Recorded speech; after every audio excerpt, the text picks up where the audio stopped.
ನೋಡಿ, ನಮ್ಮ ಗೃಹಜ್ಯೋತಿ ಇದರಲ್ಲಿ 200 ಯೂನಿಟ್ಗಿಂತ ಕಡಿಮೆ ಬಳಕೆ ಮಾಡಿದ್ರೆ ನಾವು ಒಂದು ವರ್ಷದ ಆವರೇಜ್ ತೆಗೆದುಬಿಟ್ಟು ಅದಕ್ಕೆ 10% ಸೇರಿಸಿ ಅವರಿಗೆ ಮಿತಿ ಲಿಮಿಟ್ ಮಾಡಿದೆ. ಅವರಿಗೆ ಅಷ್ಟು ಉಚಿತವಾಗಿ ಬರ್ತಾ ಇತ್ತು. ಈಗೇನಾಗಿದೆ, ಹಲವಾರು ಜನರಿಗೆ ಭಾರಿ ಕಡಿಮೆ ಉಪಯೋಗಿಸ್ತಾ ಇದೆ. ಅದರಲ್ಲಿ ಏನಾಗಿದೆ ಅಂತ ಹೇಳ್ಬಿಟ್ರೆ ಈಗ 28 ಯೂನಿಟ್ 20 ಯೂನಿಟ್ ಆಗ್ಬಿಟ್ರೆ ಬರೀ 2 ಯೂನಿಟ್ ಮಾತ್ರ ಬರ್ತದೆ 10%. ಅದಕ್ಕೆ 48 ಯೂನಿಟ್ ಯಾರು ಯೂಸ್ ಮಾಡಿ ಕಡಿಮೆ ಯೂಸ್ ಮಾಡೋರಿಗೆ 10% ಬೇಡ ಅಂತ ಹೇಳ್ಬಿಟ್ಟು ಮುಖ್ಯಮಂತ್ರಿಗಳು ಹೇಳ್ತಾರೆ. ಅದ್ರ ಪ್ರಕಾರ ಇವತ್ತು ಕ್ಯಾಬಿನೆಟ್ಗೆ ನಾವು ಇದು ಮಾಡಿದ್ವಿ. ಅವರು 10%ಗೆ ಬದಲಾಗಿ 10 ಯೂನಿಟ್ ಎಕ್ಸ್ಟ್ರಾ ಕೊಡಲಿಕ್ಕೆ ಈಗಾಗಲೇ ಇವತ್ತು ಕ್ಯಾಬಿನೆಟ್ ನಿರ್ಧಾರ ಮಾಡಿ.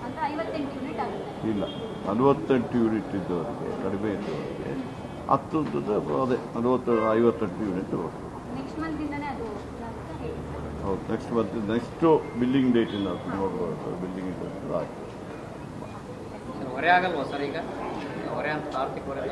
ಹೌದು, ಹೊರೆ ಆಗ್ತದೆ. ಅದರ ಬಡವರಿಗೆ ಅನುಕೂಲ ಆಗ್ತದಲ್ಲ. ಎಷ್ಟೋ ಜನರಿಗೆ ತೊಂದರೆ ಆಗ್ತಾ ಇದೆ ಅಂತ ಹೇಳ್ಬಿಟ್ಟು ಅವ್ರಿಗೆ 0 ಬಿಲ್ ಬರ್ತಾ ಇರಲಿಲ್ಲ. ಯಾಕಂದ್ರೆ ಹೇಳ್ಬಿಟ್ರೆ ಈಗ 20 ಯೂನಿಟೇ ಯೂಸ್ ಮಾಡ್ತಾರೆ. ನಾವು 2 ಯೂನಿಟ್ ಕೊಡ್ತೀವಿ, 22 ಕೊಡ್ತೀವಿ. 22 ಯೂನಿಟ್ಲಿ ಅವ್ರಿಗೇನು ಅನುಕೂಲ ಆಗೋದಿಲ್ಲ.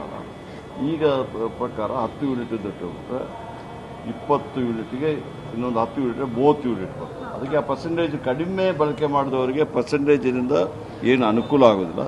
ನಾವು ಜನಸಾಮಾನ್ಯರಿಗೆ ಆರ್ಥಿಕವಾಗಿ ಹಿಂದುಳಿದವರಿಗೆಲ್ಲ ಸಹಾಯ ಆಗಲಿ ಅಂತ ಹೇಳ್ಬಿಟ್ಟು ಈ ಸ್ಕೀಮ್ ತಂದಿದ್ದು. ಅದರಿಂದ ಅವ್ರಿಗೆ ಸಹಾಯವಾಗುವಂಥ ಕೆಲಸನ ಇವತ್ತು ಸ್ವಲ್ಪ ಹೊರೆ ಆಗ್ತದೆ ಸರ್ಕಾರಕ್ಕೆ. ಆದರೂ ಸಮೇತ